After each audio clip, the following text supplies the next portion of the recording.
اللہ رب العالمین نے حضرت جبرائیل علیہ السلام کو بھیجے. جبرائیل چلتے بن میرا محبوب پیغمبر مسجد نبوی کے اندر تشریف فرمائے. میرے محبوب پیغمبر دے صحابہ بیٹھے نا اور توجہ کر.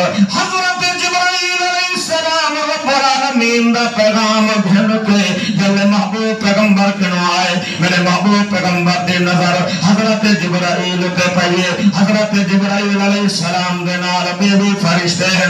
میرے محبوب پیغمبر فرمائے اور جبرائیل پہلے بھی آندا ہمیں رب دا پیغام گھر کے آندا ہمیں تیرے جسم تے اتے نورانی لباس ہوندا. اج تک تیرے جسم تے ٹاٹ دا لباس ہے. جبرائیل دسا وجہ کیا ہے؟ حضرت جبرائیل فرمائے سونا ایک وجہ یار صدیق اکبر بیٹھے. اس صدیق اکبر نے زمین تے ٹاٹ دا لباس جو پاتے اللہ آسمان تے نورانی مخلوق کو حکم کر دیتے جو میرے بندے صدیق دی سنت کو زندہ کرو تو سارے نورانی لباس لہا کے تے ٹاٹ دا لباس پاو.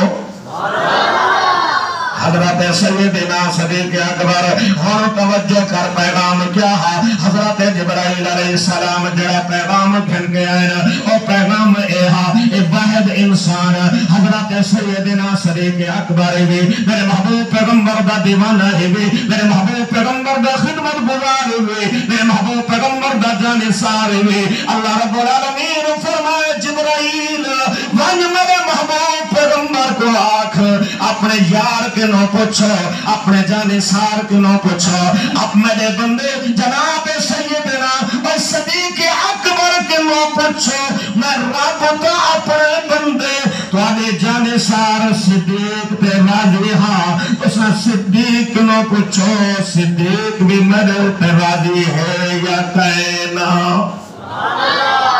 رب صدیق نو دنیا دی زندگی پوچھدا پہ کیڑے عمل تے مال خرچ کرن دے. آکھو نا سبحان اللہ. اور پریشان تھی من پائے کہ مال علی گال آ گئی. دور دی سبحان اللہ سبحان